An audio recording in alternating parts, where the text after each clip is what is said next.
Michael. Thank you, Michael. I know what you're thinking. I'm the guy who's in the middle of your lunch today, so I'll be brief. I had prepared a little joke to start, but it was meant to be for Jeffrey, but Jeffrey is not here, so I brought this, and I was going to ask him to help me with this because I felt like naked, not being as elegant. I won't need this, so we can dismiss that. Okay, a little bit about me. I was told not to move around because the only microphone that apparently can record my valuable speech is this. But I won't follow suit. I will move it. So I'm sorry, Benjamin. Okay, I was born in Argentina many years ago, and I have survived some kind of stuff because my memory is very short term. I have a list of the things I have survived while in Argentina. One of the things, important things I have survived is two military dictatorships. And also I survived several populist democracies, including one with a famous name, Perón.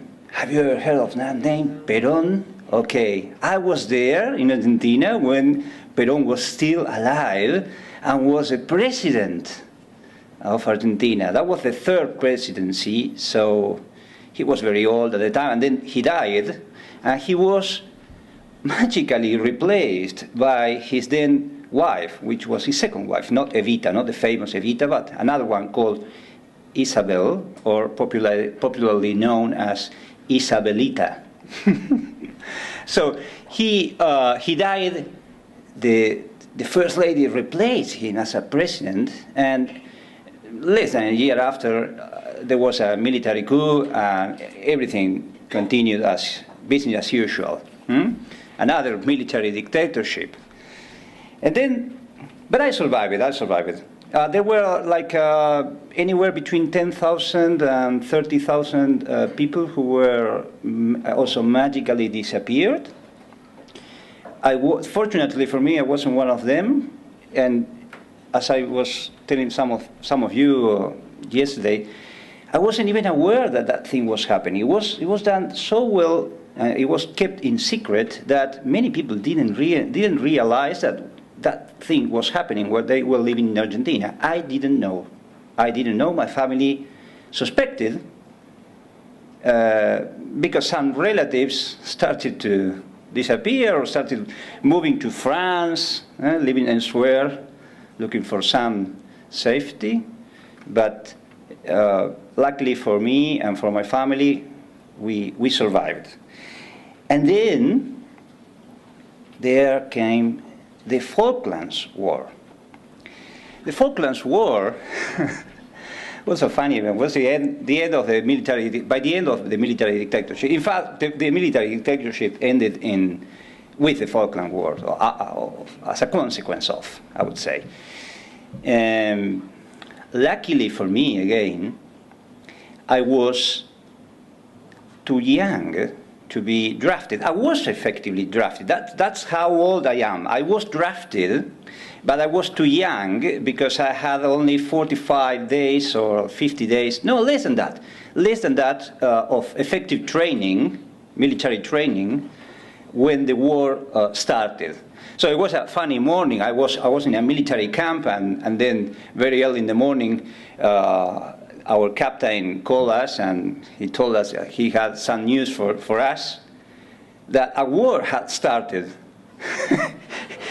And I look at all the guys around, and we were children basically, and I look at me, and we were dressed in military uniforms, and there were weapons somewhere, and it was a military camp, and a war had just started.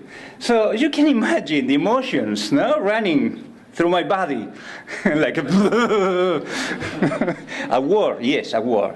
But luckily, again, I was just too new to be sent to the war, so I was used as cheap labor, or free labor, to help them to load all the weapons in the trucks that were sent from Buenos Aires to the Patagonia, and then were supposed to be embarked somewhere to the Falkland Islands that we Argentinians know as Malvinas. So different names of the same place. So the next thing I survived was a shooting. That was not so long ago. That was just a couple of years before I came to Australia with my family. So I guess it was in 2001, something like that. And I was with my family in my car, leaving my sister-in-law's weekend house. My family at that time was composed by my wife, of course, and my two little kids of, at that time, 3 years old and 25 days old. And we were intercepted by another car, and immediately after this interception, I was shot in the head. So I was driving my car, and the bullet passed through the windscreen and apparently touched my head, but I am very hard-headed, so that's how lucky I am. And then the bullet continued its trajectory, that's a technical word, through my headrest. And if you see the headrest, imagine this is the headrest, and you trace the diagonals, the bullet went through exactly the middle, exactly. That's how lucky I am. Well, the last thing I survived was a bank run. Have you ever seen a bank running? Okay, I've seen one. I've seen many. I've seen many bankers running. Including, that's the funny thing, including myself. I used to be a banker in Argentina. For 11 years, before coming to Australia, I used to work for Citibank in Argentina. Citibank in Argentina is a small bank. It's a very big bank with more than at that time at least, more than 3,000 employees, or 3,000, which for Argentina is a big bank. And also the Argentinian branch of Citibank was the biggest branch outside the United States for Citibank. So it's a very important bank in Argentinian terms. And I used to work in operations first, and then in product management, and then in portfolio management. And I was a portfolio management by the time the big crisis of 2002 struck. And then what happens when a bank runs is that effectively the buildings stay, but the problem is we, the employees, have to run because the people get very angry, and start throwing rocks, sticks, everything, bombs, whatever they find. That's how angry people can get when they realize that the money that they supposedly had in the bank was lent to someone else, and then there was only just a little bit remaining, like less than 10%, and there were many explanations, but the problem is the people didn't like the explanations. That was very obvious, because for 11 years I used to wear fine suits with ties, silk ties, etc. And after the crisis exploded, I had to wear casual clothes to go to my work, because otherwise I would be easily recognized as one of the banksters. So that's how we lived the last years in Argentina, until, of course, in 2004, we decided that it was too much. We came to Australia, taking advantage of the generous Australian migration system, because I had a university title and my wife had some family living here, so a combination of the circumstances that allowed us to enter Australia pretty easily. In less than 6 months we had our visa, after previous procedures, etc. But in the meantime, I also not only migrated from Argentina to Australia, I also migrated from being a classical liberal to being an ANCAP. I became an ANCAP in Australia. I don't know why. This maybe the weather. I have no idea. It might be the weather. The thing is, the first years in Australia, I really didn't understand much of the news because they weren't in English, and that was a very weird language. I mean, the Australian English. I used to speak some English in Argentina, and I was very proud of my English. But then when I came to Australia, I realized I didn't know any English, or maybe they were talking another language. So, and my pronunciation was horrible, like now, you know. And then, well, the first year, all the news seemed to be very boring. They talked about, I don't know, if people had to be fences around the pools and, I don't know, silly things like that. But then a year or two after, I started understanding some of what the journalists were saying and some of what the politicians were saying. And there was, when we came, there was this guy, Howard, yes. And then he came this great guy, Kevin Rudd. At the beginning, because I mispronounced his name, I used to say Kevin Rudd. And then I learned it was a mispronunciation, but it sounded very well, Kevin Rudd. And he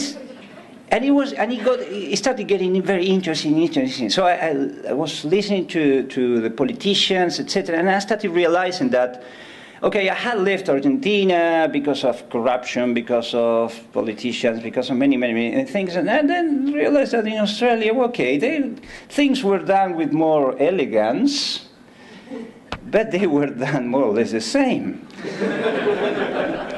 So, okay, that was a real blow for me because imagine I moved my family, myself everywhere, across the ocean, 16,000 kilometers. And, okay, I didn't want to tell my wife what I was perceiving because it could be very bad news. I convinced her to come to Australia after all. So, well, I became an ANCAP, and that's another long story. I don't want to bore you with that. Let's talk about the Australian immigration programs. You know, I am a registered migration agent. I mean, I am a migration agent, but I have to say that I am a registered migration agent because if I am just a migration agent in Australia, I am a criminal. I have to be registered. The size and composition of the Australian migration programs, that's easy. It's 190,000 places, permanent places, more or less every year for the last 2 or 3 years. It's been growing a bit, but not much, really. 1/3 of those places are for family visas, people who come here on the basis of some family relationship with someone in Australia. But most of these 65,000 visas are for partners, because Australians are very rich and they travel a lot around the world and they fall in love with the exotic third world people like me, well, not like me, but similar. Yeah, beautiful soul, you see. And, okay, they want them to come to Australia and they have to prove that their relationship is genuine and continuing, etc., etc., etc. Lots of things to do. And that's my job, basically. Part of my job, at least, because I specialize in skilled migration. Skilled migration is more or less most of the rest of the program, except for refugees and asylum seekers, which I don't assist because it's a very, very complex area of legislation, and I have to help them.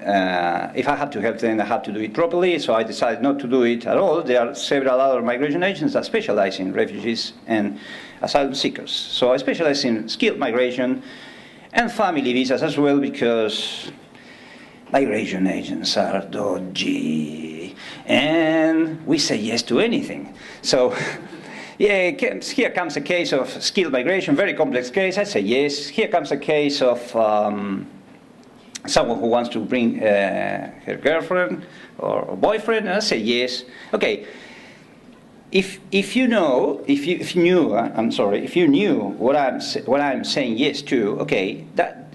I mean, you wouldn't be smiling, or maybe you would be smiling, because the Australian legislation, Australian immigration legislation, is not a very simple matter.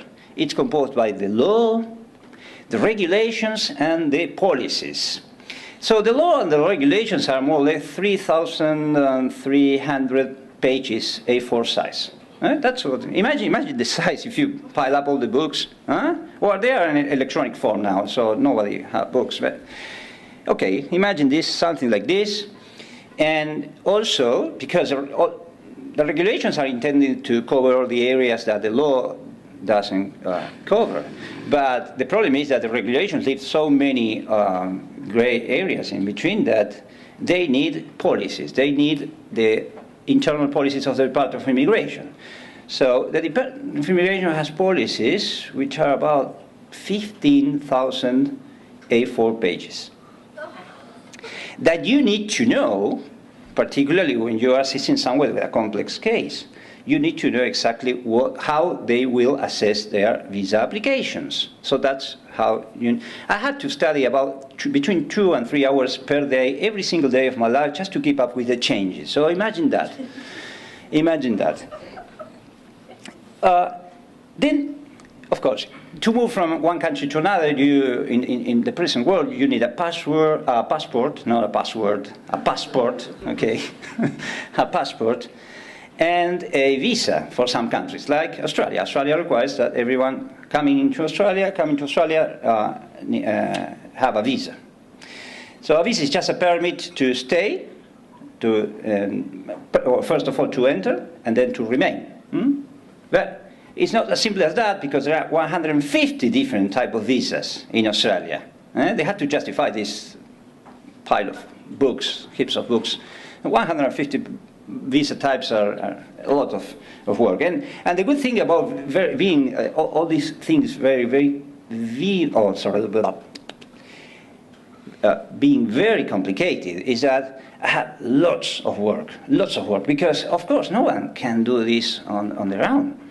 It's nearly impossible. I mean, there are people, you don't need a migration agent to deal with the Department of Immigration, and that's the tricky thing, because you don't, I think theoretically, and maybe a couple of lawyers here that can correct me, you don't need a lawyer to go to court. You can self-represent. But I guess that if you go to court and self-represent yourself, the judge will tell you, are you crazy, or you feeling well?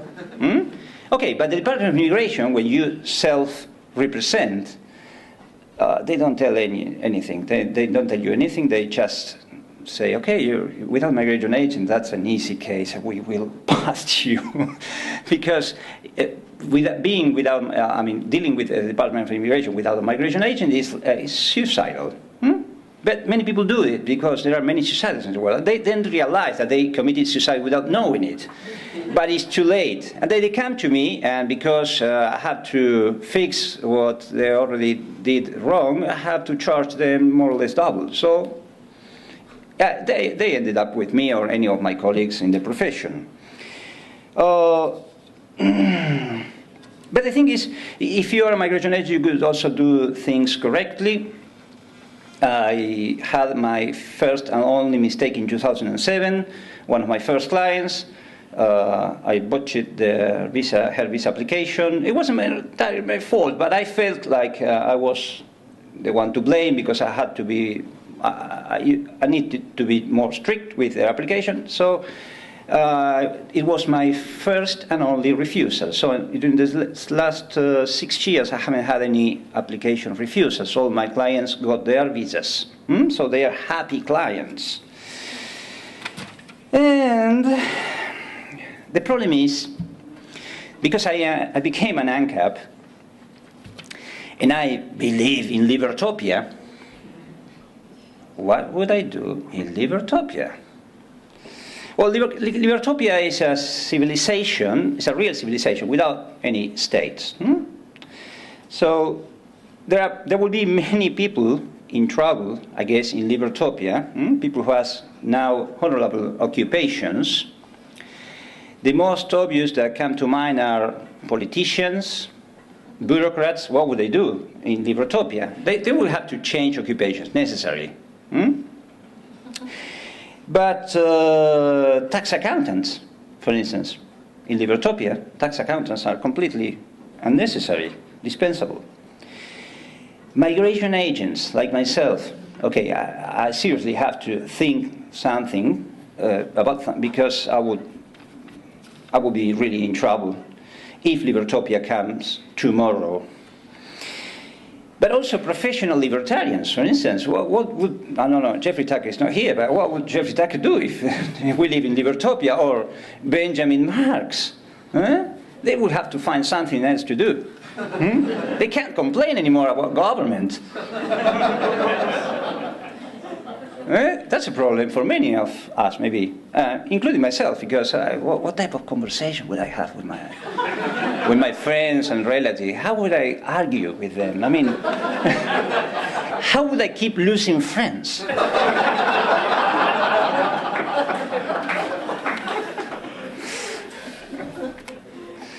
Okay. So the next part of my topic, probably the last part, is the tribulations of a migration agent in Libertopia. So Libertopia is contrary to what you would be thinking. Libertopia is not a society without borders. Libertopia is a society with multiple borders, lots of borders. Private, that means legitimate borders. People with a proper property and borders. Like now, but I mean truly. And there also will be multiple private, legitimate immigration policies. The same way that you decide who enters your house now, okay, that's the same way you will to decide who enters your property when Libertopia comes, and not also for private persons, also for businesses that will have to decide what to do with people coming from different regions of the planet, because there won't be many more countries. Well, maybe in the transition there will be some countries left, but that could be. They will possibly be called regions, like Argentina.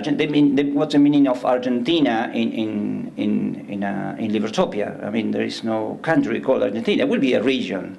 Maybe they will call Patagonia, Pampa, I don't know, Andes, different places. And so people would possibly have different migration policies for their different properties. There could be restrictive migration policies. There could be people that allow others to enter freely to their properties.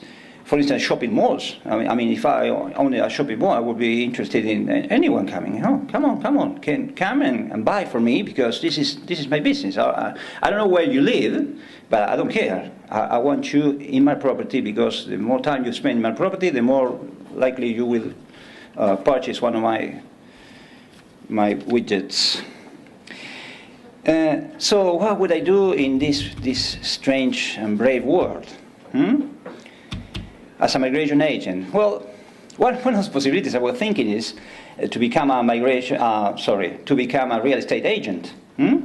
Because, okay, I'm dealing with people moving from one side to the other, and well, I could deal with their necessities when all the property is private. That could be a real estate agent. Yeah, it could be. But the only thing is, I don't feel like a real estate agent. They are also, because these migration policies, private migration policies, could be also very tricky. There might be some work for me to be done. I mean, I could be selling my work to these private proprietors and do some money in the meantime. But all this ideal world is, so that's your particular journey. And once you get to ANCAP, there's no way to go. You just arrived. Just there. Okay, I have arrived. So, okay, I keep arguing with many people who haven't arrived yet. But the problem is I have to decide what to do with my life now. And this is the meantime. This is the process while we migrate to this new brave world called Libertopia. And there are many questions and inconsistencies that, unfortunately, we will not be able to solve in the meantime. Because, for instance, I don't know, what do we do about migration? What do we do about immigration policies? Should we support the state migration policies or ask the state to protect us of unwanted migrants, or people coming in boats, or I don't know what to do about that. Because imagine that we ask the government to do something that we think it's correct. Wouldn't be supporting the government, wouldn't be legitimizing the government that we really think that it is not legitimate. So that's a problem. That's the same problem that, for instance, comes to mind when I think of same-sex marriage. What to do about same-sex marriage? I mean, do we ask the government to allow same-sex marriage, or do we ask the government to get out of marriage completely? So that's the same type of question applies to many areas of policy, including migration. But with migration there is another complication, because there is also this welfare state, government welfare, which is well unfair, because it's unfair for the population living in the country already. Without any migrants, it's unfair that we have to pay for the welfare of someone else. I mean, involuntarily, no? And this is complicated by the fact that more people are coming, and the pool of these welfare recipients is growing, and it will keep growing. So what do we do about that? I'm really sorry, I have no answer for this. And this is called the Immigration Conundrum. There was an article, an interesting article by a guy called Per Blund. I don't know how to pronounce that. I don't even know if that is an English name or what. But it's called the Immigration Conundrum, and where is Michael? Michael suggested to use that name, and I told him, no, I don't know. I don't even know what a conundrum is. Is that an object? What is? Conundrum sounds like something cylindrical to me. I don't know why. Or maybe conical conundrum. I have no idea. But this is apparently the conundrum.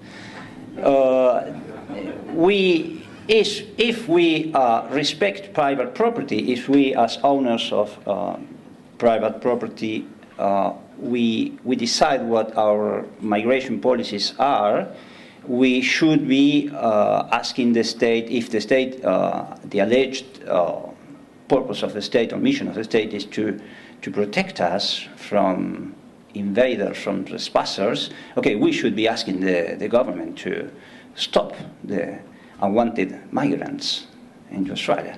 But again, same problem as before. If we do that, we would be legitimizing the role of the government. So this is the conundrum. And I'm really sorry I don't have an answer for you. Had tried very hard to think, but I couldn't come up with anything. Maybe you can have an answer. I don't think you have the time. You will not have the time to ask questions. That's good. That's good. Okay. Yeah, you can ask me in lunch. So I will not be interfering with your lunch anymore. Thank you very much for having me today.